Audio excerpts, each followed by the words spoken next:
السلام عليكم ورحمة الله وبركاته. الحمد لله والصلاة والسلام على رسول الله أما بعد. அன்பார்ந்த இஸ்லாமிய சகோதர சகோதரிகளே, ஹஜ் பற்றி அல் குர்ஆனிய சிந்தனைகள் தொடரின் 16வது வகுப்பிலே உங்கள் அனைவரையும் சந்திப்பதில் மகிழ்ச்சி அடைகின்றேன். இன்றைய நமது அல் குர்ஆன் வசனம் சூரத்துல் பக்ராவின் 200வது வசனம். அந்த வசனத்தில் அல்லாஹ் தஆலா என்ன சொல்கிறான்?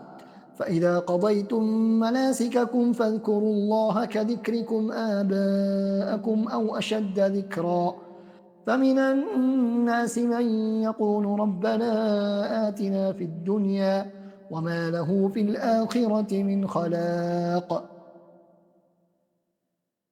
நீங்கள் உங்களுடைய ஹஜ் கிரியைகளை முடித்துவிட்டால் ஃபத்குருல்லாஹ கதிக்ரிக்கும் ஆபாக்கும், உங்களுடைய பெற்றோர்களை மூதாதையர்களை நீங்கள் ஞாபகம் செய்வதைப் போல அல்லது குறிப்பிடுவதைப் போல அல்லாஹ்வை ஞாபகம் செய்யுங்கள், அல்லாஹ்வை திக்ர் செய்யுங்கள். அவு அஷத் திக்ரா, அல்லது அதனை விட அதிகமாக திக்ர் செய்யுங்கள். கமினன்னாஸ், மனிதர்கள் சிலர் இருக்கிறார்கள், அவர்கள் மை யகூலு ரப்பனா ஆத்தினா ஃபித் துன்யா வமா லஹு ஃபில் ஆখিরাতি மின் ஹலாக், அவர்கள் யா அல்லாஹ், எங்கள் இறைவனே இந்த உலகத்திலே எங்களுக்கு தந்து விடுவாயாக என்று பிரார்த்தனை செய்யக்கூடியவர்கள் மனிதர்களில் சிலர் இருக்கிறார்கள் என்று அல்லாஹ் சொல்லிவிட்டு வமா லஹு ஃபில் ஆখিরাতি மின் ஹலாக், மறுமையில் அவருக்கு எந்த பங்கும் கிடையாது என்று சொல்கின்றார். அன்பார்ந்த சகோதரர்களே சகோதரிகளே, இந்த வசனத்தில் அல்லாஹ் சுப்ஹானஹு தஆலா எங்களுக்கு மீண்டும் ஒரு முறை அல்லாஹ்வை ஞாபகம் செய்யுமாறு, திக்ர் செய்யுமாறு எங்களுக்கு ஞாபகப்படுத்துகிறார். அல்லாஹ்வை திக்ர் செய்வது என்று சொன்னால் நாவினால் திக்ர் செய்தல், அதிகமாக நாங்கள் தல்பியா சொல்வதும் அதிலே உள்ளது, தக்பீர் சொல்வதும் அதிலே உள்ளது. ஏனைய திக்ர்கள், குர்ஆன் ஓதுதல், தஸ்பீஹ், சுப்ஹானல்லாஹ், அல்ஹம்துலில்லாஹ், அல்லாஹு அக்பர் போன்ற திக்ர்கள் எல்லாம் இதிலே உள்ளடங்கக்கூடியது. அதே போல மனிதனுடைய உள்ளத்தால் அல்லாஹ்வை ஞாபகம் செய்தல், அதுவும் அதிலே உள்ளடங்கக்கூடியது. மனிதனுடைய செயற்பாடுகள், வணக்க வழிபாடுகளில் ஈடுபடுவது, அவன் துஆ செய்வது, இவைகளும் அந்த திக்ரிலே உள்ளடங்கக்கூடியவை என்பதை நாங்கள் இங்கிருந்து புரிந்து கொள்ள வேண்டும். எனவே ஹஜ்ஜுடைய கடமை என்பது வெறுமனே நாங்கள் அங்கும் இங்கும் சென்று வருவது அல்லது எங்களுடைய உடம்பு வெளி உறுப்புகளினால் செய்யக்கூடிய சில செயற்பாடுகள் மாத்திரமல்ல. மாற்றமாக, அதாவது ஹஜ்ஜுடைய கடமைகள் என்று வெளிரங்கத்தில் இருக்கக்கூடிய அந்த ருக்குன்கள், அந்த ஷர்த்துகள், அந்த வாஜிபாத்துகள், இவை மாத்திரமல்ல, அதில் எல்லாவற்றிலும் மிக மிக முக்கியமாக மையப்புள்ளியாக அதனுடைய உயிரோட்டம் இந்த திக்ரு தான் என்பதை இதிலிருந்து நாங்கள் புரிந்து கொள்ள முடியும். பாருங்கள், எல்லா இடங்களிலும் அல்லாஹ் தஆலா பல இடங்களில் பல சந்தர்ப்பங்களிலே இந்த திக்ரைத்தான் அல்லாஹ் தஆலா சொல்கிறான். இங்கும் சொல்கிறான், இதற்கு முன்னாலும் சொல்லியிருக்கிறான், இதற்கு பின்னாலும் வர இருக்கின்றது.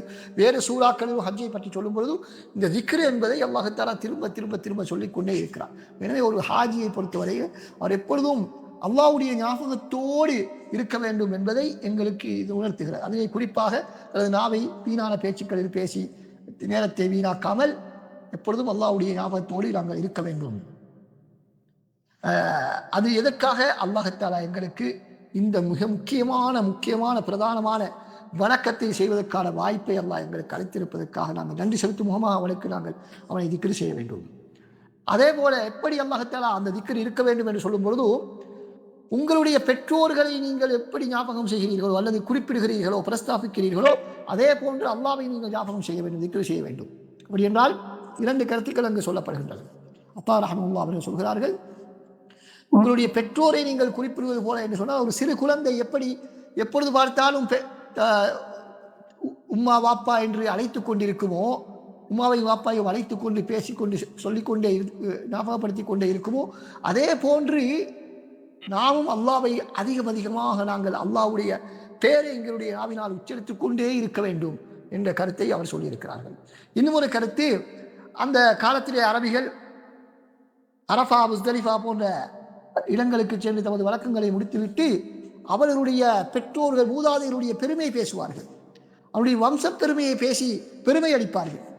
அதனைத்தான் அல்லாஹ் தஆலா இங்கு நீங்கள் அப்படி பெருமை அளிப்பதை போன்று அல்லாஹ்வை நீங்கள் ஞாபகம் செய்யுங்கள், அல்லது அதைவிட அதிகமாக எப்படி நீங்கள் மூதாதையர்களை அதிகமாக ஞாபகம் கூறி பெருமை அளிக்கிறீர்களோ அதைவிட அதிகமாக அல்லாஹ்வை ஞாபகம் செய்யுங்கள்.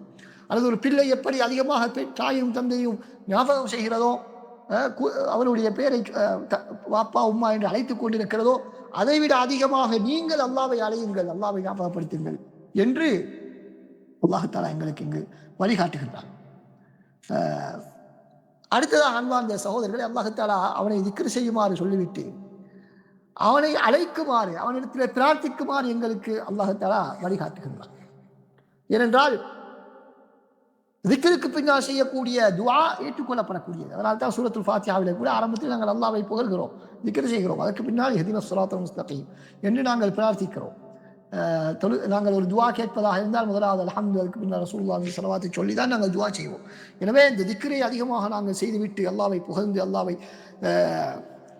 திக்ரை அதிகமாக செய்துவிட்டு நாங்கள் அல்லாஹ்விடத்தில் துஆ கேட்பது துஆ ஏற்றுக்கொள்ளப்படுவதற்கான வாய்ப்பு அதிகமாக இருக்கக்கூடிய ஒரு சந்தர்ப்பம். எனவே அதனைத் தொடர்ந்து அல்லாஹ் தஆலா மனிதர்கள் எவ்வாறு துஆ செய்ய வேண்டும், எவ்வாறு துஆ செய்யக்கூடாது என்ற விடயங்களை எங்களுக்கு சொல்கிறார். அதிலே முதலாவதாக அல்லாஹ் தஆலா துஆவிலே சிலர் செய்யக்கூடிய தவறான ஒரு விடயத்தை அல்லாஹ் தஆலா சுட்டிக்காட்டுகிறான். அதுதான், சில மனிதர்கள் இருக்கிறார்கள், இபாதத்தில் சென்றாலும் அங்கும் அவர்களுக்கு உலகத்தை பற்றிய எண்ணம் மாத்திரம்தான் இருக்கும். எங்கு போனாலும் அவருக்கு அவருடைய வியாபாரம், அவருடைய குடும்பம், அவருடைய சொந்த லாபங்களை பற்றித்தான் அவர் சிந்தித்துக் கொண்டிருப்பார். அது துஆவுடைய சந்தர்ப்பத்தில் கூட உலக மோகம்தான் அவருக்கு இருக்கும். வழக்கத்திலும் கூட உலக சிந்தனைகள் தான் அவருக்கு வரும் என்பதை அல்லாஹ் தஆலா இங்கு சொல்கிறார். அதுதான் யாரு, சில மனிதர்கள் இருக்கிறார்கள், அவர்கள் இந்த உலகத்திலே யா அல்லாஹ் எங்களுக்கு தந்து விடுவாயாக என்று துஆ செய்வார்கள். உலகத்தில் உள்ள நலவுகளை மாத்திரம்தான் அவர்கள் கேட்பார்கள். அப்படி கேட்பவர்களுக்கு என்ன நடக்கும்? மறுமை நாளில் ஒன்றுமே கிடைக்காது. உலகத்தில் சில வேளை அவர்கள் கேட்டது கிடைக்கலாம், சில வேளை கிடைக்காமல் போகலாம். ஆனால் மறுமை நாளையிலே எதுவும் அவர்களுக்கு கிடைக்க மாட்டாது. ஏன்? அவர்கள் அதனை ஆசைக்க வைக்கவில்லை, கேட்கவில்லை, பிரார்த்திக்கவில்லை என்பதன் காரணமாக. ஆனால் அடுத்ததாக 201வது வசனத்தில் அல்லாஹ் தஆலா சொல்கிறான், எப்படி ஒரு நல்ல மக்கள் எப்படி கேள்விகள் துஆ கேட்பார்கள் என்றால், வமின்ஹும் மன் யகூலு ரப்பனா ஆதினா ஃபித் துன்யா ஹஸனா வ ஃபில் ஆখিরাতি ஹஸனத்தன் வ கினா அஸாபன்னார். அவர்களில் இன்னும் சிலர் இருக்கிறார்கள், அவர்கள் யா அல்லாஹ் இந்த உலகத்திலும் எங்களுக்கு நலவுகளை தந்தருவாயாக, மறுமையிலும் நலவுகளை தந்தருவாயாக, நரக வேதனையை விட்டும் எங்களை பாதுகாப்பாயாக என்று துஆ கேட்பார்கள் என்று அல்லாஹ் சுப்ஹானஹு வ தஆலா சொல்கிறார். எனவே ஹஜ்ஜை முடித்துவிட்டு அவர்கள் நான் அன்று பிறந்த பாலகனாக மாறிவிட்டேன் என்று திருப்தியோடு இருக்க மாட்டார்கள். மாற்றமாக அல்லாஹ்விடத்திலே மீண்டும் மீண்டும் துஆக்களை கேட்டுக்கொண்டே இருப்பார்கள். ஏன்? நாங்கள் இருக்கக்கூடிய அந்த கட்டம் அல்லாஹ் தஆலா எங்களோடு மிக நெருக்கமாக இருக்கக்கூடிய கட்டம். எனவே நாங்கள் எந்த அளவுக்கு துஆக்களை அதிகமாக கேட்க முடியுமோ அந்த அளவுக்கு கேட்பதுதான் புத்திசாலித்தனம், அறிவுபூர்வமான நிலைப்பாடு.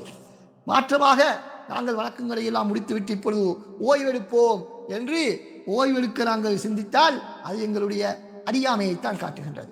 எனவே எப்பொழுதும் நாங்கள் துஆக்கள் திக்ர்களிலே ஈடுபட்டுக் கொண்டிருக்க வேண்டும். அதே நேரத்தில் அல்லாஹ் தஆலா எங்கும் திக்ரை அதிகமாக சொல்கிறான். அதே நேரத்தில் குர்ஆனிலே எங்குமே அல்லாஹ் தஆலா குறிப்பிட்ட ஒரு வழக்கத்தை சொல்லி அதிகமாக நீங்கள் அதனை செய்யுங்கள் என்று சொல்லவில்லை, திக்ரை தவிர. யா அய்யுஹல்லதீன ஆமனு ذ்குருல்லாஹ திக்ரன் கஸீரா, ஈமான் கொண்டவர்கள் நீங்கள் அல்லாஹ்வை அதிகமாக திக்ர் செய்யுங்கள் என்று அல்லாஹ் தஆலா சொல்கிறான். எனவே ஏனைய அனைத்து அமல்களும் குறிப்பிட்ட ஒரு காலத்தோடு, குறிப்பிட்ட ஒரு நேரத்தோடு, குறிப்பிட்ட ஒரு கட்டத்தோடு முடிந்து விடுகின்றது. ஆனால் திக்ருக்கு ஒரு முடிவு கிடையாது, ஒரு நேரம் கிடையாது, அது செய்வதற்கு ஒரு சிரமமும் கிடையாது. நாவினால் திக்ர் செய்வதற்கு உள்ளில்லாத நாவு வேண்டிய நேரம் வேண்டியவாறு நாங்கள் திக்ர் செய்து கொண்டே இருக்கலாம். அப்படி முடியாவிட்டால் உள்ளத்தால் நாங்கள் திக்ர் செய்யலாம். எனவே திக்ரை அதிகமாக நாங்கள் ஹஜ்ஜுடைய நேரத்தில் செய்து கொண்டிருப்பதோடு இந்த துஆவையும் நாங்கள் கேட்க வேண்டும். அதுவும் சரியான முறையிலே அல்லாஹ் தஆலா சொல்லித்தரக்கூடிய இந்த விதத்திலே கேட்க வேண்டும். இந்த துஆ எல்லா நலவுகளையும் உள்ளடக்கி இருக்கிறது. உலகத்தில் நலவை தா என்று சொன்னால் பயனுள்ள கல்வி, நல்ல நற்செயல்கள் செய்வதற்கான வாய்ப்பு, நல்ல வாழ்வாதாரம், ஆரோக்கியம், இது போன்ற உலகத்தில் என்னென்ன நலவுகள் எல்லாம் இருக்கின்றன அவை அனைத்தையும் நாங்கள் கேட்டு விடுகிறோம். மறுமையிலே என்று சொன்னால் மறுமையிலே சுவனத்தை பற்றி, சுவனம் தான் முதல் விஷயம். எனவே சுவனத்தினுடைய இன்பங்களை நாங்கள் கேட்கிறோம். அதே போல இறுதியாக நரகத்திலிருந்து பாதுகாப்பை நாங்கள் கேட்கிறோம். எனவே இதை தவிர ஒரு மனிதனுக்கு தேவையான ஒன்று இந்த உலகத்திலும் மறு உலகத்திலும் கிடையாது. இதே துஆவை மூசா அலைஹிஸ்ஸலாம் கேட்டதாகவும் நாங்கள் குர்ஆனிலே சூரத் ஆராஃப் 186வது வசனத்தில் நாங்கள் பார்க்கிறோம். அதே போல ரசூல் ஸல்லல்லாஹு அலைஹி வஸல்லம் அவர்களுடைய அதிகமான துஆ இப்படித்தான் இருந்தது. ரப்பனா அல்லாஹும்ம ஆத்தினா ஃபித் துன்யா ஹஸனா வ ஃபில் ஆখিরাতি ஹஸனத்தன் வ கினா அஸாபன்னார் என்று தான் ரசூல் ஸல்லல்லாஹு அலைஹி வஸல்லம் அவர்கள் துஆ கேட்டார்கள். எனவே நாங்கள் அல்லாஹ்விடத்தில் எல்லா இடங்களிலும் நலவை நாங்கள் கேட்க வேண்டும். கதாதா ரலியல்லாஹு ரஹ்மத்துல்லாஹி அவர்கள் கூறுகிறார்கள், அனஸ் ரலியல்லாஹு அன்ஹு அவர்களிடத்தில் அவர் கேட்டார்கள், கதாதா ரஹ்மத்துல்லாஹி அவர்கள் கேட்டார்கள், ரசூலுல்லாஹ் அதிகமாக செய்த துவா எது என்று கேட்ட பொழுது அவர்கள் சொன்னார்கள், அல்லாஹும்ம ஆத்தினா ஃபித் துன்யா ஹஸனா வ ஃபில் ஆখিরাতি ஹஸனா வ கினா அஸாபன் நார் என்று இந்த வசனத்திலே வரக்கூடிய அந்த துவாவை தான் அவர்கள் கேட்டிருக்கிறார்கள். எனவே அனஸ் ரலியல்லாஹு அன்ஹு அவர்களும் ஏதாவது ஒரு துவா, ஸ்பெஷலான ஒரு துவா கேட்க வேண்டும் என்று அவர்கள் விரும்பினால் இந்த துவாவையும் சேர்த்து தான் அவர்கள் கேட்பார்கள். ஒரு துவாவை மாத்திரம் கேட்பதாக முடிவெடுத்தால் இந்த துவாவை மாத்திரம் அவர்கள் ஓதி முடித்துக் கொள்வார்கள். பல விடயங்களை கேட்க வேண்டும் என்று முடிவெடுத்தால் அத்தோடு இந்த துவாவையும் சேர்த்துக் கொள்வார்கள் என்று கதாதா ரஹ்மத்துல்லாஹி அவர்கள் சொல்கிறார்கள். ரசூல் ஸல்லல்லாஹு அலைஹி வஸல்லம் அவர்கள் உம்ரா ஹஜ்ஜின் போதும் கூட 2 ருக்குனுல் யமானி ஹஜருல் அஸ்வத் இந்த இரண்டு தூண்களுக்கும் இடையிலே ரப்பனா ஆத்தினா ஃபித் துன்யா ஹஸனா வ ஃபில் ஆখিরাতি ஹஸனத்தன் வ கினா அஸாபன் நார் என்பதை ஓதியதாக அப்துல்லாஹ் இப்னு ஸாயிப் ரலியல்லாஹு அன்ஹு அறிவிக்கின்றார்கள். இவ்வாறு கூறிவிட்டு அல்லாஹ் சுப்ஹானஹு வ தஆலா இறுதியாக என்ன சொல்கிறான்? 202வது வசனத்திலே உலாயிக லஹும் நஸீபும் மிம்மா கஸபு வல்லாஹு ஸரீஉல் ஹிசாப். அவர்களுக்குத்தான், இவ்வாறு துஆ கேட்பவர்களுக்குத்தான், உலகத்திலும் மறுமையிலும் நலவைத்தா என்று துஆ கேட்கக்கூடியவர்களுக்குத்தான் அவர்கள் சம்பாதித்தவற்றிலிருந்து பெரும் ஒரு பங்கு இருக்கின்றது. அல்லாஹ் தஆலா மிக விரைவாக கேள்வி கணக்கு கேட்கக்கூடியவன், விசாரணை செய்யக்கூடியவன் என்று இந்த வசனம் முடிகிறது. ஏனைய விடயங்களை இன்ஷா அல்லாஹ் நாங்கள் அடுத்த வகுப்பிலே பார்க்கலாம். அஸ்ஸலாமு அலைக்கும் வரஹ்மத்துல்லாஹி வபரகாத்துஹு.